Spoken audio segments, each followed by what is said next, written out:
National sports day. और national sports day जो मनाते हैं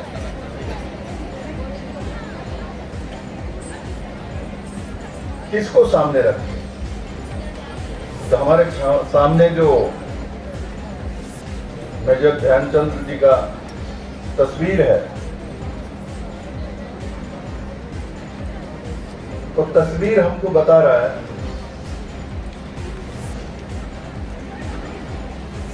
जो आज नेशनल स्पोर्ट्स डे उनके प्रति समर्पित है।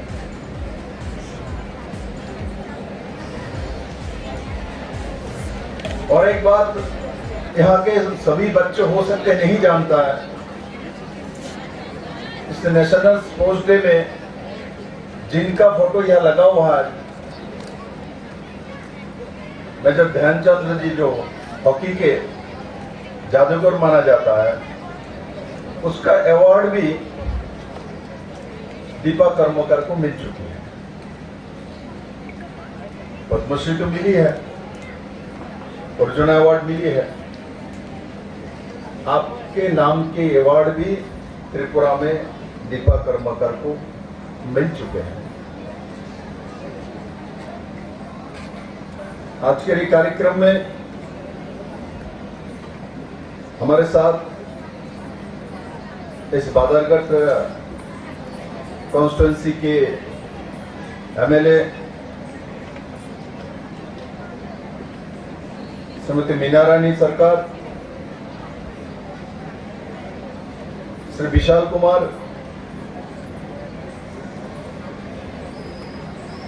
इस डिस्ट्रिक्ट की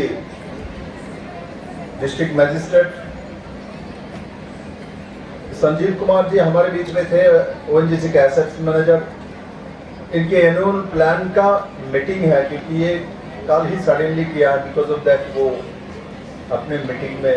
स्पोर्ट्स डे में त्रिपुरा में जो भी बच्चे हैं, चाहे आपको अवार्ड ना मिले, अवार्ड आपको नहीं चाहिए, किंतु अपने शरीर को ठीक रखने के और तंदुरुस्त रखने के लिए 1 घंटा कम से कम एक्सरसाइज, रनिंग, वॉकिंग, कुछ भी करो, स्पोर्ट्स एक्टिविटी करो, ये करना चाहिए।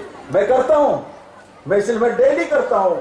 सुबह मिस हो जाएगा तो शाम को, चाहे तो रात को 9 बजे भी करूंगा, 10 बजे। मैंने 12 बजे, रात को 2 बजे भी वॉक किया हुआ 1 घंटा, 2 बजे तक। यही है त्रिपुरा में मुख्यमंत्री रहते, मैं जब निकला था सेक्रेटरीट से 3 बजे 2:30 बजे में निकलता था, सुबह हो जाता था।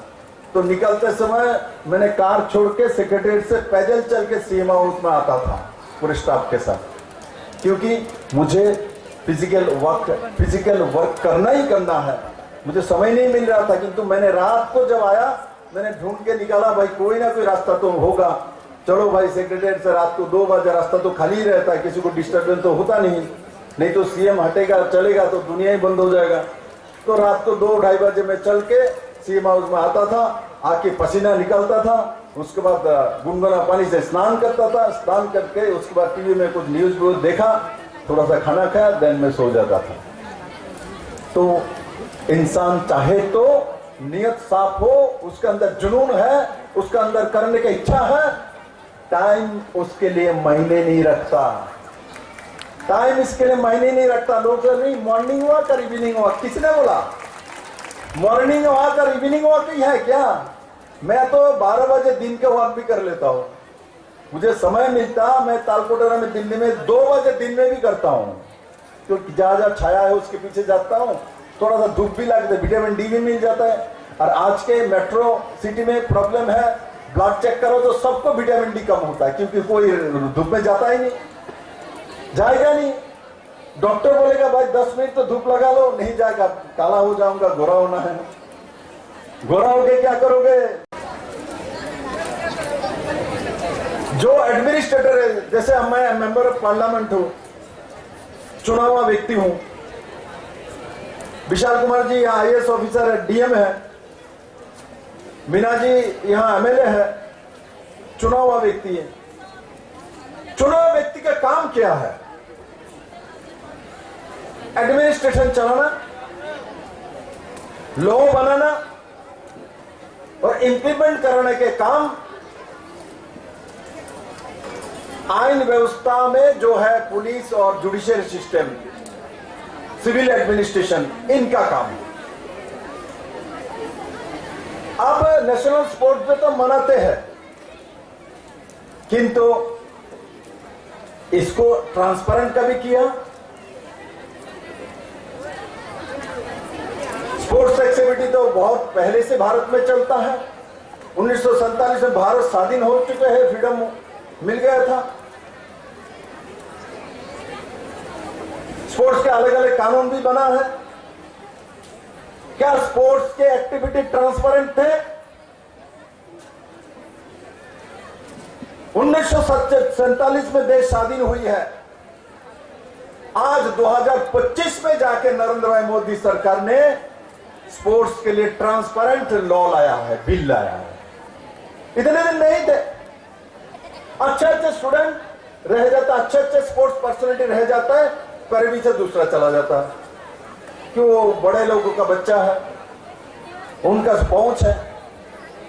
किंतु अभी मैं माननीय प्रधानमंत्री जी को धन्यवाद दूंगा और मेरे मित्रों जो स्पोर्ट्स मिनिस्टर मनसुख भाई मांडविया को, जो उन्होंने इस बार विरोधी पार्टी ने पार्लियामेंट को चलने नहीं देने का बेड़ा उठा के बैठे हुए थे, उसके बाद भी वो बिल पास कराया जिसमें स्पोर्ट्स बिल में लाया गया, आरटीआई के अंदर स्पोर्ट्स को लाया गया है। और आरटीआई के अंदर लाया गया मतलब अब अपने मन से सिलेक्ट करके किसी को बात दे दे, किसी को ले लिया नहीं कर सकते, क्योंकि आरटीआई के माध्यम से आपके पैरामीटर सार्वजनिक रूप से आ जाएगा। कितना खर्चा किया, किसको लिया, क्यों लिया, किस कारण से लिया, आप अभी अकाउंटेबिलिटी आपका फिक्स हो चुका है। ये काम 2025 में मोदी को करना पड़ा, इसके पहले नहीं किया। आज यहाँ छोटे छोटे बच्चे, बहुत लोग मेरे भाषा को समझ में नहीं आएगा, इंटरेस्ट नहीं है उनको, तो टॉफी समझ में आएगा, चॉकलेट समझ में आएगा। कोई मूवी का बात बोलूंगा, टॉम एंड जेरी बोलूंगा तो मेरे साथ के दिन में सिर्फ यहाँ बैठे हुए बच्चे नहीं है, पूरे त्रिपुरा में दूर दूर तक मीडिया के माध्यम से, यूट्यूब के माध्यम से जो मुझे देख रहे हैं उनको बोलूंगा आज के दिन में तय करो, जो पूरे दिन में 1 घंटा मैं अपने शरीर और आत्मा के लिए दूंगा। और जब अपने के लिए 1 घंटा डेली कोई व्यक्ति देगा शारीरिक परिश्रम करने के लिए और इस स्पोर्ट्स की एक्टिविटी के लिए, निश्चित वो एक साउंड माइंड वाला व्यक्ति तैयार होगा।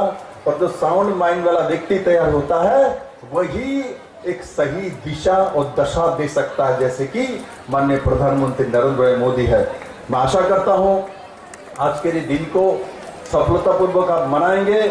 और साथ ही साथ एक केंद्रीय विद्यालय के जो मेरे बच्चे बैठा हुआ है सामने, इनको मैं थोड़ा सा बोलूंगा। देखो बच्चे किचिर मिचिर करे तो मजा आता है। अच्छा बताओ भाई, यहाँ जो सभी बच्चे बैठे हैं, मुझे कौन कौन पहचानता था इससे पहले? देखा जरा हाथ उठाओ तो। अच्छा सभी पहचानते हैं। मेरा नाम लाल गुलाबी है, ठीक है क्या ना? समय के साथ जब बड़ा हुआ तो दुनिया समझ में आ रहा है, एक जैसा ही है। तो आज 1925 में 2025 में जाके ये कानून लाया। हमारे जब हम किसी स्पोर्ट्स पर्सनालिटी, दीपा भी एक बार गई थी, ड्रॉपिंग में उसको बात दे दिया, उनका मर्जी है। ओलंपिक में अपना दादागिरी चलाता है। एंटी डोपिंग का भी बिल अभी 2025 में मोदी ने लाया। अब हम अपने बच्चे को उसी हिसाब से तैयार करेंगे, जिसको यहां से एंटी डोपिंग का टेस्टिंग होके जाएगा, उसको ऊपर उसी हिसाब से उसको ट्रीटमेंट दिया जाएगा। अब जब ओलंपिक का कोई गेम्स खेलने के लिए विदेश में जाएगा, मेरे किसी बच्चे को रोते हुए भारत में वापस आने का जरूरत नहीं, बोला मुझे बात दे दिया। ये काम भी मोदी को करना पड़ा। ये काम पहले भी सरकार थी, क्यों नहीं किया? क्योंकि उनको तो अपने परिवार लोगों को ही अवार्ड दिलवाना है। वो अपने परिवार के के बाहर नहीं जाता। राजीव गांधी को ही भारत रत्न देना पड़ेगा, इंदिरा गांधी को ही देना पड़ेगा, जवाहरलाल नेहरू को ही देना पड़ेगा, इसके बाहर नहीं जा सकते। ऐसा कि उनको मौका मिले तो प्रियंका गांधी के बेटा बेटी को वो दिलवा देगा। ये हालत है इनकी। इंग्रेज तो चले गए, इंग्रेज नामी, इंग्रेज के पिट्ठू देश के सत्ता में बैठ गए थे। आज भारत माता के असली संतान भारत के प्रधानमंत्री बने हुए हैं, जो कि एक गरीब घर से उठ के वहां बैठे, इसलिए उनको समझ में आता है एक आम आदमी भारत का क्या सोचता है। उनके बेटा बेटी को स्पोर्ट्स में हो, एजुकेशन में हो, प्रोफेशनल कोर्स में हो, उसको आगे बढ़ाने के लिए कितना मेहनत होता है, कितना कष्ट होता है, ये नरेंद्र मोदी को मालूम है। इसलिए उन्होंने ये सब कानून लाया और सबको उसमें अधिकार समान हो उसका व्यवस्था किया है। परियोजना स्पोर्ट्स के ऊपर नरेंद्र मोदी जी ने सरकार आने के बाद लिया है और साथ ही साथ 2014-15 में यूपीए सरकार जब थी, स्पोर्ट्स के ऊपर 1643 करोड़ रुपया खर्चा होता था। आज नरेंद्र मोदी ने 3 गुना बढ़ा के 25-26 में इसको 3794 में लगभग 3800 करोड़ रुपए स्पोर्ट्स में खर्चा करने के लिए प्रावधान रखा है। उससे नियत के बारे में क्लियरिटी से समझ में आता है। कुछ लोग बोलता है, करता नहीं। ये करना चाहिए, वो करना चाहिए, करने के लिए व्यवस्था कौन करेगा? एडमिनिस्ट्रेशन करता है, सत्ता में बैठे लोग करता है, जनप्रतिनिधि करता है, उनका काम है।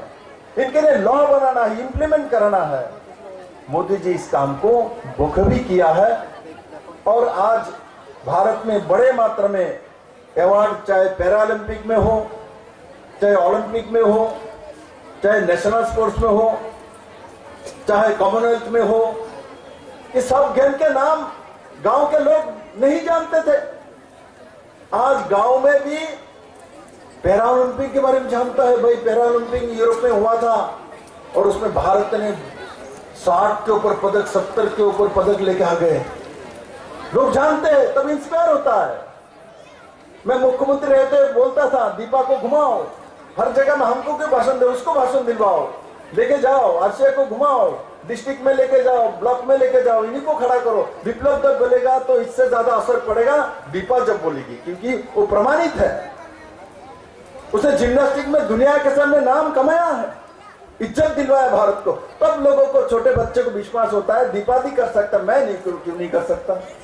टीवी में देखे, यूट्यूब में देखे। आज नेशनल स्पोर्ट्स डे जो मेजर ध्यानचंद जी का जन्मदिन पे हम मनाते, जो हॉकी के जादूगर थे, जिनके लिए हमारे देश बहुत बार ओलंपिक में गोल्ड मेडल मिला है। तो ये डे मैं चाहती हूँ कि सिर्फ एक ही दिन 29 अगस्त में हम रोज स्पोर्ट्स डे मनाए, जो हम रोज अपने के लिए 1 घंटा टाइम निकाले और 1 घंटा एक्सरसाइज करें, क्योंकि जो फिजिकली फिट होते तो वो हर एक चीज के साथ लड़ सकते, और जो स्पोर्ट्स करते वो मेंटली भी बहुत स्ट्रांग होते। एज ए एथलीट मैं चाहती हूँ यहाँ पे जो भी बच्चे हैं, अब सब लोग, कोई जिसको जो स्पोर्ट्स पसंद है उसके साथ आप जुड़िए और आपकी फ्रेंड्स को भी जुड़ाइए, क्योंकि 2036 में हमारी जो प्रिय प्रधानमंत्री जी का सपना है हमारे देश में ओलंपिक्स करने का, और उसमें हमारी मेडल टैली सबसे ऊपर रहे। इसके लिए सबको स्पोर्ट्स पे आना पड़ेगा, सबको स्पोर्ट्स लवर होना पड़ेगा। आज ये नेशनल स्पोर्ट्स डे पे हम ठान लेते कि हम सब लोग स्पोर्ट्स करेंगे, खेलेंगे, हर गली में खिलाएंगे। Wish you all the